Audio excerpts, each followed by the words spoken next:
हरे कृष्णा। श्री चैतन्य चरितामृत आदि लीला चैप्टर 1। मैं समस्त गुरुओं, भगवत भक्तों, भगवान के अवतारों, उनके अंशों, उनकी शक्तियों तथा आदि भगवान के साक्षात श्री कृष्ण चैतन्य को सादर नमस्कार करता हूँ। मैं सूर्य तथा चंद्रमा स्वरूप श्री कृष्ण चैतन्य तथा नित्यानंद दोनों को सादर नमस्कार करता हूँ। वे गौड़ के क्षितिज पर अज्ञान के अंधकार को दूर करने के लिए तथा आश्चर्यजनक रूप से सबों को आशीर्वाद प्रदान करने के लिए एक साथ उदय हुए हैं। जिसे उपनिषदों के निर्देश ब्रह्म कहा गया है, वह उनके शरीर का तेज मात्र है, और जिस भगवान को परमात्मा के रूप में जाना जाता है वह उनका अंतर्यामी अंश मात्र है। वे 6 ऐश्वर्यों से युक्त साक्षात भगवान कृष्ण हैं। वे परम सत्य हैं और कोई भी सत्य ना तो उनसे बड़ा है ना उनके तुल्य है। श्रीमती शचीदेवी के पुत्र के नाम से विख्यात वे महाप्रभु आपके हृदय के अंतर मन पक्ष के दिव्य रूप से विराजमान हों। पिघले सोने की आभा से दीप्त वे कलयुग में अपनी अहेतुकी कृपा से अपनी सेवा के अत्यंत उत्कृष्ट तथा दीप्त आध्यात्मिक रस के ज्ञान को, जिसे इसके पूर्व अन्य कोई अवतार प्रदान नहीं कर सका था, प्रदान करने के लिए अवतीर्ण हुए। श्री राधा तथा कृष्ण के प्रेम व्यापार भगवान की हाल्दिनी शक्ति की दिव्य अनुभूतियां हैं। यद्यपि राधा तथा कृष्ण अभिन्न हैं, किंतु उन्होंने अपने को अनादिकाल से पृथक कर रखा है। अब ये दोनों दिव्य स्वरूप फिर से श्री कृष्ण चैतन्य के रूप में मिलकर एक हो गए हैं। मैं उनको नमस्कार करता हूँ जो साक्षात कृष्ण होते हुए श्रीमती राधा रानी के भाव तथा स्वरूप में प्रकट हुए हैं। राधा रानी के उस प्रेम की महिमा को समझने की इच्छा से, जिसके द्वारा राधा उनके अद्भुत गुणों का आस्वादन करती हैं और उनके प्रेम की मधुरता की अनुभूति से जिस सुख का अनुभव करती हैं, भगवान श्री हरि राधा के भावों से विभोर होकर श्रीमती शची देवी के गर्भ से उसी प्रकार प्रकट होते हैं जिस तरह समुद्र से चंद्रमा प्रकट होता है। श्री नित्यानंद राम मेरे सतत स्मरण के लक्ष्य बने संकर्षण, शेषनाग तथा विष्णु, जो क्रमशः कारण समुद्र, गर्भ समुद्र तथा क्षीर समुद्र में शयन करते हैं, वे उनके अंश तथा अंशों के भी अंश कला हैं। मैं उन श्री नित्यानंद राम के चरण कमलों की शरण ग्रहण करता हूँ जो चतुर्व्यूह वासुदेव, संकर्षण, प्रद्युम्न तथा अनिरुद्ध के मध्य संकर्षण के नाम से विख्यात हैं।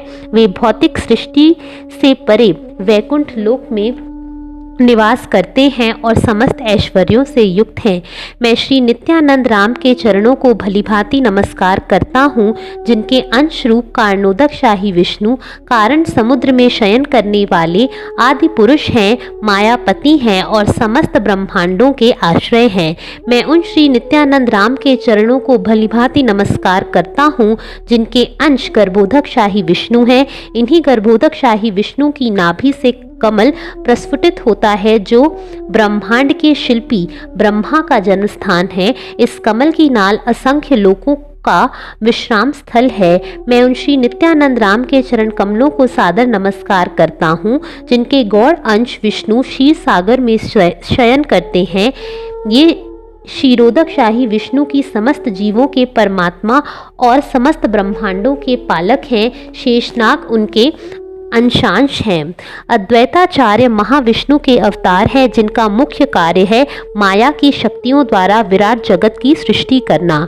हरि अर्थात परमेश्वर से अभिन्न होने के कारण वे अद्वैत और भक्ति संप्रदाय का प्रचार करने के कारण आचार्य कहलाते हैं। वे भगवान हैं और भगवत भक्तों के अवतार हैं। अतएव मैं उनकी शरण ग्रहण करता हूँ। मैं उन परमेश्वर कृष्ण को सादर नमस्कार करता हूँ जो अपने भक्ति अवतार, भक्ति प्राकट्य, शुद्ध भक्त तथा भक्तिमय शक्ति के स्वरूप से अभिन्न हैं। सर्वदयालु राधा तथा मदन मोहन की जय हो। मैं लंगड़ा तथा कुब्जी हूँ, फिर भी वे मेरे मार्गदर्शक हैं और उनके चरण कमल मेरे लिए सर्वस्व हैं। श्री श्री राधा गोविंद वृंदावन के कल्प वृक्ष के नीचे रत्नों के मंदिर के तेजोमय सिंहासन के ऊपर विराजमान होकर अपने परम विश्वस्त पार्षदों द्वारा सेवित हैं, मैं उन्हें सादर नमस्कार करता हूँ। रास नृत्य के दिव्य रस के प्रवर्तक श्री शील गोपनाथ वंशीवट के तट पर खड़े हैं और अपनी प्रसिद्ध बांसुरी की ध्वनि से गोपियों के ध्यान को आकृष्ट कर रहे हैं। वे हम सबों को अपना आशीर्वाद दे। श्री चैतन्य तथा नित्यानंद की जय हो, अद्वैत चंद्र की जय हो और श्री गौर चैतन्य महाप्रभु के समस्त भक्तों की जय हो। वृंदावन के इन 3 विग्रहों मदन मोहन, गोविंद तथा गोपीनाथ ने गौड़ीय वैष्णवों चैतन्य महाप्रभु के अनुयायियों के हृदय एवं आत्मा को आत्मसात कर लिया है। मैं उनके चरण कमलों की पूजा करता हूँ क्योंकि वे मेरे हृदय के स्वामी हैं। इस कथा के आरंभ में मैं गुरु, भगवत भक्तों तथा भगवान का केवल स्मरण करके आशीर्वाद मांगता हूँ। ऐसा स्मरण समस्त कठिनाइयों का विनाश करता है और मैं मनुष्य की इच्छाओं को पूरा करने में समर्थ बनाता है। मंगलाचरण आवाहन की 3 विधियां निहित हैं: लक्ष्य को परिभाषित करना, आशीर्वाद देना तथा नमस्कार करना। प्रथम 2 श्लोक सामान्य तथा विशेष रूप से उन भगवान को नमस्कार करते हैं जो पूजा के लक्ष्य आराध्य हैं। तीसरे श्लोक में मैं उन परम सत्य का संकेत कर रहा हूँ जो परम वस्तु हैं। ऐसे वर्णन से कोई भी मनुष्य परम सत्य का दर्शन कर सकता है। चतुर्थ श्लोक में मैं चैतन्य महाप्रभु के रसों पर कृपा करने के लिए प्रार्थना करते हुए भगवान से संपूर्ण जगत को आशीर्वाद देने का आह्वान किया है। इस श्लोक में मैंने चैतन्य महाप्रभु के अवतार के बाह्य कारण को भी बतलाया है, किंतु 5वें तथा 6ठे श्लोकों में मैंने उनके अवतार का कारण कहा है। इन 6 श्लोकों में मैं चैतन्य महाप्रभु के विषय में सत्य का वर्णन किया है, जबकि अगले 5 श्लोकों में मैंने नित्यानंद प्रभु की महिमा का वर्णन किया है। इससे अगले 2 श्लोकों में अद्वैत प्रभु के सत्य का वर्णन है और इसके बाद के श्लोक में पंच तत्व भगवान, उनका स्वांश, उनकी अब तक की शक्तियां तथा उनके भक्त का वर्णन हुआ है। इस तरह ये 14 श्लोक मंगलाचरण के रूप में है और ये परम सत्य का वर्णन करते हैं। इन सारे श्लोकों की गुत्थियों की व्याख्या करने से पूर्व मैं अपने समस्त वैष्णव श्रोताओं को नमस्कार करता हूँ। मैं अपने समस्त वैष्णव पाठकों से प्रार्थना करता हूँ कि वे शास्त्रों में निरूपित श्री कृष्ण चैतन्य की इस कथा को ध्यान से पढ़ें और सुनें। कृष्ण अपने आप को गुरु, भक्त, विभिन्न शक्तियाँ, अवतार तथा परिपूर्ण प्रकाशों में प्रकट करके विलास करते हैं। ये 6 रूप एक हैं, इसलिए मैंने एक सत्य के इन 6 विविध रूपों के चरण कमलों की पूजा की है और उनका आशीर्वाद प्राप्त करने के उद्देश्य से मंगलाचरण लिखा है। मैं गुरुओं, भगवत भक्तों, ईश्वर के अवतारों, उनके परिपूर्ण अंशों, प्रकाशों, उनकी शक्तियों तथा साक्षात आदि भगवान श्री कृष्ण चैतन्य को सादर नमस्कार करता हूँ। मैं सर्वप्रथम अपने दीक्षा गुरु तथा अपने समस्त शिक्षा गुरुओं के चरण कमलों को सादर नमस्कार करता हूँ। श्री रूप गोस्वामी, श्री सनातन गोस्वामी, श्री भट्ट रघुनाथ, श्री जीव गोस्वामी, श्री गोपाल भट्ट गोस्वामी तथा श्री रघुनाथ दास गोस्वामी शिक्षा गुरु हैं। ये 6 मेरे शिक्षा गुरु हैं, अतएव उनके चरण कमलों पर मेरा कोटि कोटि नमस्कार है। भगवान के असंख्य भक्तों में श्रीवास ठाकुर अग्रगण्य हैं। मैं उनके चरण कमलों में हजारों नमस्कार अर्पित करता हूँ। अद्वैताचार्य भगवान के अंशावतार हैं, अतएव मैं उनके चरण कमलों में करोड़ों नमस्कार करता हूँ। श्री नित्यानंद राम भगवान के स्वरूप प्रकाश हैं और मैंने उनसे दीक्षा प्राप्त की है, अतएव मैं उनके चरण कमलों को सादर नमस्कार करता हूँ। मैं भगवान की अंतरंगा शक्तियों को सादर नमस्कार करता हूँ, जिनमें से श्री गदाधर प्रभु प्रमुख हैं। श्री चैतन्य महाप्रभु साक्षात भगवान हैं, अतएव मैं उनके चरण कमलों में असंख्य बार प्रणत होता हूँ। भगवान चैतन्य महाप्रभु तथा उनके समस्त पार्षदों को नमस्कार करने के बाद अब मैं उन एक में 6 अनेकताओं की व्याख्या करने का प्रयत्न करूंगा। यद्यपि मैं जानता हूँ कि मेरे गुरु श्री चैतन्य के दास हैं, तथापि मैं उन्हें भगवान का स्वयं प्रकाश मानता हूँ। समस्त शास्त्रों के सुविचारित मत के अनुसार गुरु कृष्ण से अभिन्न होता है। भगवान कृष्ण गुरु के रूप में भक्तों का उद्धार करते हैं।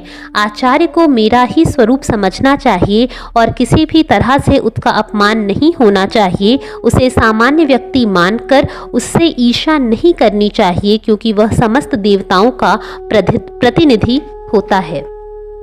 शिक्षा गुरु को कृष्ण का स्वरूप समझना चाहिए। भगवान कृष्ण स्वयं को परमात्मा रूप में तथा सर्वश्रेष्ठ भगवत भक्त के रूप में प्रकट करते हैं। हे प्रभु, दिव्य कवि एवं आध्यात्मिक विज्ञान के वेत्ता ब्रह्मा जैसी दीर्घायु पाकर भी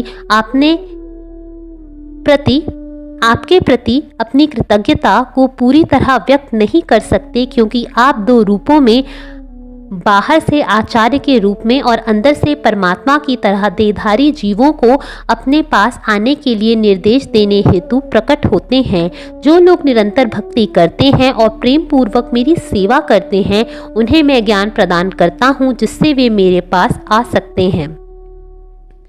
स्वयं भगवान ने ब्रह्मा को शिक्षा दी और उन्हें स्वरूप सिद्ध बनाया। मैं जो तुमसे कहूँ उसे ध्यानपूर्वक सुनो, क्योंकि मेरे विषय का दिव्य ज्ञान न केवल वैज्ञानिक है अपितु रहस्यों से पूर्ण भी है। मेरी अहेतुकी कृपा से तुम्हें मेरे व्यक्तित्व, स्वरूप, गुण तथा लीला संबंधी सत्य के बारे में सारा प्रकाश प्राप्त हो जाए। सृष्टि के पूर्व केवल मैं ही विद्यमान रहता हूँ और किसी भी स्थूल, सूक्ष्म या आदि घटना का अस्तित्व नहीं होता। सृष्टि के बाद मैं ही हर वस्तु में विद्यमान रहता हूँ और प्रलय के बाद मैं ही शाश्वत रूप से बचा रहता हूँ।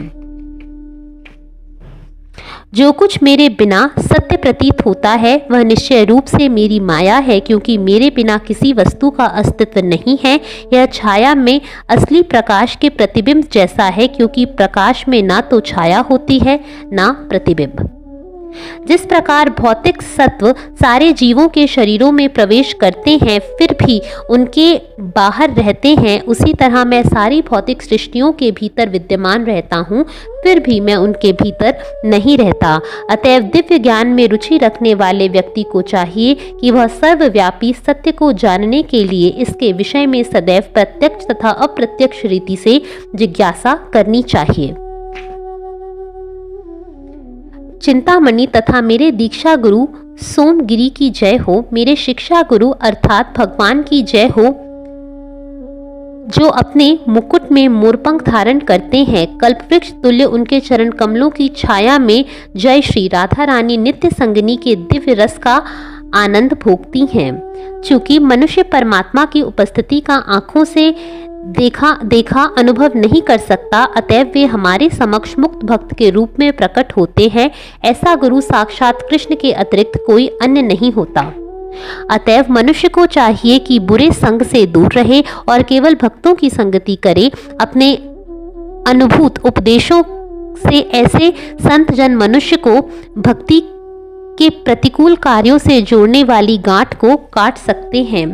केवल भक्तों की ही संगति से भगवान के आध्यात्मिक रूप से शक्तिशाली संदेश की ठीक से व्याख्या की जा सकती है और उस संगति में उसका श्रवण अत्यंत सुहावना लगता है। भक्तों से श्रवण करने पर दिव्य अनुभव का वह मार्ग तुरंत खुल जाता है और धीरे धीरे उस ज्ञान में स्वाद आने लगता है, जो क्रमशः आकर्षण एवं भक्ति में परिणत हो जाता है। भगवान की प्रेमा भक्ति में निरंतर संलग्न रहने वाला शुद्ध भक्त भगवान ही होता है, जो सदैव उसके हृदय में आसीन रहते हैं। संत तो मेरे हृदय हैं और मैं ही उनका हृदय हूँ। वे मेरे अतिरिक्त अन्य किसी को नहीं जानते, इसलिए मैं उनसे अतिरिक्त अन्य किसी को अपना नहीं मानता। यह श्लोक श्रीमद् भागवत में महाराज युधिष्ठिर द्वारा विदुर से कहा गया है। महाराज युधिष्ठिर के ये संत स्वरूप चाचा तीर्थ स्थानों की यात्रा कर रहे थे, तभी युधिष्ठिर उनका इस तरह स्वागत करते हैं। महाराज युधिष्ठिर ने उनसे कहा कि उन जैसे शुद्ध भक्त को साक्षात तीर्थ स्थान है, क्योंकि उनके हृदयों में सदैव भगवान का वास रहता है। उनकी संगति से पापी पुरुष अपने पाप फलों से मुक्त हो जाते हैं। इसलिए जहाँ जहाँ शुद्ध भक्त जाता है वहीं तीर्थ स्थान बन जाता है। पवित्र स्थानों तीर्थों का महत्व ऐसे ही शुद्ध भक्तों की उपस्थिति के कारण होता है। ऐसे शुद्ध भक्त दो प्रकार के होते हैं, निजी संगी पारिषद तथा नवदीक्षित भक्त साधकगण। ईश्वर के अवतारों की तीन कोटियां हैं, अंशावतार, गुणावतार तथा शक्त्यावेश अवतार। तीन अवतार पुरुष तथा मत्स्य अवतार अंशा अवतारों के उदाहरण हैं। ब्रह्मा, विष्णु तथा शिव गुणावतार हैं। शक्त्यावेश में कुमारगण, राजा पृथु तथा महामुनि व्यास, जिन्होंने वेदों का संग्रह किया। भगवान अपने आप को दो रूपों में प्रकट करते हैं, प्रकाश तथा विलास। जब भगवान अनेक रूपों में विस्तार करते हैं तो अपने अपने स्वरूपों में अभिन्न होते हैं। जैसा कि कृष्ण ने 16,000 रानियों के साथ विवाह करते समय तथा रास नृत्य करते समय किया था, तो भगवान के ऐसे रूप मुख्य प्रकाश कहलाते हैं। यह विचित्र लगता है कि अद्वैत श्री कृष्ण ने 16,000 रानियों से उनके उनके घरों में विवाह करने के लिए अपने आप को 16,000 एक समान रूपों में विस्तार कर लिया। जब ग्वाल बालों के समूहों से घिरकर भगवान कृष्ण ने रास नृत्य का उत्सव प्रारंभ किया तो समस्त योग शक्तियों के स्वामी ने अपने को प्रत्येक दो दो बालाओं के बीच में रख दिया। इस प्रकार जब गोपियों तथा कृष्ण परस्पर मिल गए तो हर गोपी ने यही सोचा कि कृष्ण केवल उसका ही प्रगाढ़ आलिंगन कर रहे हैं। भगवान की इस अद्भुत लीला को देखने के लिए स्वर्ग के देवता तथा रास नृत्य देखने के लिए उनकी पत्नियां परम इच्छुक होकर अपने सैकड़ों विमानों में आकाश में उड़ने लगे। उन्होंने फूलों की वर्षा की और मधुर मधुर दमामे बजने लगे। यदि समान स्वरूप वाले उनके रूप एक साथ प्रदर्शित हो तो ऐसे रूप भगवान के प्रकाश विग्रह कहलाते हैं, किंतु जब अनेक रूप एक दूसरे से कुछ कुछ पृथक होते हैं तो वे विलास विग्रह कहलाते हैं। जब भगवान अपनी अचिंत्य शक्ति से अभिन्न आकारों में अपने अनेक रूप दिखलाते हैं तो ऐसे रूपों को विलास विग्रह कहते हैं। ऐसे विलास विग्रहों के उदाहरण हैं बलदेव, वैकुंठ धाम वासी नारायण तथा चतुर्व्यूत अर्थात वासुदेव, संकर्षण, प्रद्युम्न तथा अनिरुद्ध। भगवान की शक्तियां तीन प्रकार की हैं, वैकुंठ में लक्ष्मियां, द्वारका में रानियां तथा वृंदावन में गोपियां। इन सबों में से गोपियां सर्वश्रेष्ठ हैं, क्योंकि इन सबों को व्रजराज के पुत्र आदि भगवान स्वयं श्री कृष्ण की सेवा करने का सौभाग्य प्राप्त है। आदि भगवान श्री कृष्ण के निजी संगी उनके भक्तगण हैं जो उन्हीं के समान हैं। वे अपने भक्तों की टोली के साथ पूर्ण हैं। जब मैंने विविध स्तरों के भक्तों की पूजा कर ली, इनकी पूजा समस्त सौभाग्य का स्रोत है। पहले श्लोक में मैंने सामान्य आशीर्वाद मांगा है, किंतु दूसरे श्लोक में मैंने भगवान की विशेष प्रार्थना की है। मैं श्री कृष्ण चैतन्य तथा नित्यानंद प्रभु को सादर नमस्कार करता हूँ, जो सूर्य तथा चंद्रमा के समान हैं। वे एक ही साथ गौड़ के क्षितिज के अज्ञान का अंधकार दूर करने तथा सबों को अद्भुत आशीर्वाद प्रदान करने के लिए उदित हैं। श्री कृष्ण तथा बलराम जो भगवान हैं और पहले वृंदावन में प्रकट हुए थे तथा सूर्य और चंद्रमा से करोड़ों गुना अधिक तेजवान थे, वे ही अब विश्व की पतित अवस्था पर सदैव होकर गौड़ देश पश्चिमी बंगाल के पूर्वी क्षितिज पर उदित हुए हैं। श्री कृष्ण चैतन्य तथा प्रभु नित्यानंद के प्रादुर्भाव ने विश्व को आनंद से पूरित कर दिया है। जिस प्रकार सूर्य तथा चंद्रमा अपने उदय से अंधकार को भगा देते हैं और हर वस्तु की प्रकृति को उद्घाटित कर देते हैं, उसी तरह ये दोनों भाई जीवों के अज्ञान अंधकार को दूर करते हैं और उन्हें परम सत्य के ज्ञान से प्रकाशित करते हैं। अज्ञान का अंधकार कैतव अर्थात ठगने की विधि कहलाता है, जो धार्मिकता, आर्थिक विकास, इंद्रिय तृप्ति तथा मुक्ति के साथ साथ प्रारंभ होता है। महामुनि व्यासदेव द्वारा चारों आदि श्लोकों के संकलित महान शास्त्र श्रीमद् भागवत बड़े बड़े एवं दयालु भक्तों का वर्णन करता है और भौतिकता से प्रेरित धार्मिकता की ठगने की विधियों को पूरी तरह बहिष्कृत कर देता है। यह शाश्वत धर्म के सर्वोच्च सिद्धांत को प्रतिपादित करता है, जो जीव के 3 प्रकार के तापों को यथार्थतः कम करने वाला तथा पूर्ण संपन्नता तथा ज्ञान का सर्वोच्च आशीष प्रदान करने वाला है।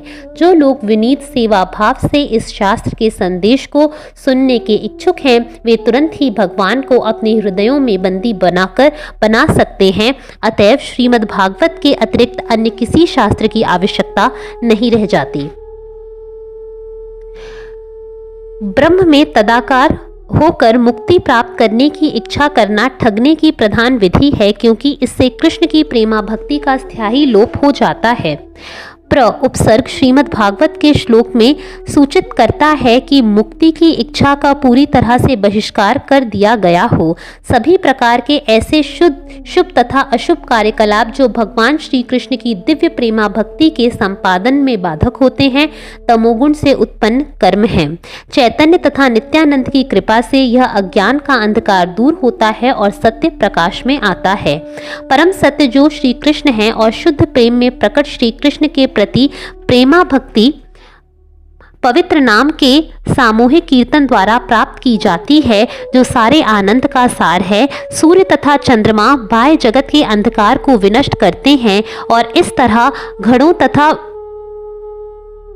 प्लेटों जैसे बाह्य भौतिक वस्तुओं को प्रकाशित करते हैं, किंतु ये दोनों भाई चैतन्य तथा नित्यानंद हृदय के भीतर के अंधकार को विनष्ट करते हैं और इस तरह ये 2 प्रकार के भागवतों भगवान से संबंधित व्यक्तियों या वस्तुओं से मिलने में सहायता करते हैं। एक भागवत है महान शास्त्र श्रीमद् भागवत और दूसरा है भक्ति रस में लीन शुद्ध भक्त। इन 2 भागवतों के कार्यों में भगवान जीव के हृदय में दिव्य भक्ति रस अनुप्राणित करते हैं और इस तरह भगवान अपने भक्त के हृदय में होने से भक्त के प्रेमवश हो जाते हैं। ये दोनों सूर्य तथा चंद्रमा संसार के लोगों के प्रति अत्यंत दयालु है। इस तरह समस्त लोगों के सौभाग्य हेतु वे बंगाल के क्षितिज पर उदय हुए हैं। अतएव आइए हम इन दोनों प्रभुओं के पवित्र चरणों की पूजा करें। इस प्रकार आत्म साक्षात्कार के मार्ग की सारी कठिनाइयों से छुटकारा मिल सकता है। मैं इन दोनों श्लोकों के माध्यम से भगवान से आशीष प्राप्त करने का आवाहन किया है।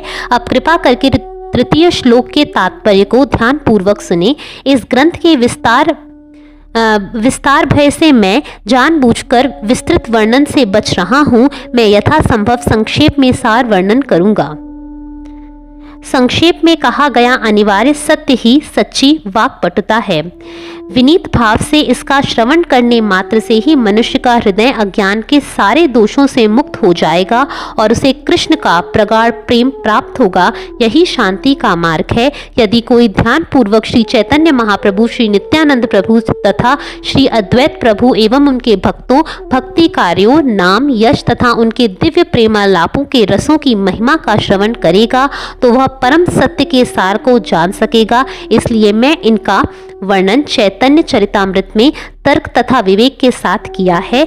श्री रूप तथा श्री रघुनाथ के चरण कमलों की स्तुति करते हुए और सदैव उनकी कृपा की आकांक्षा करते हुए उनके चरणों का अनुसरण करते हुए मैं कृष्णदास श्री चैतन्य चरितामृत का वर्णन कर रहा हूँ। हरे कृष्णा।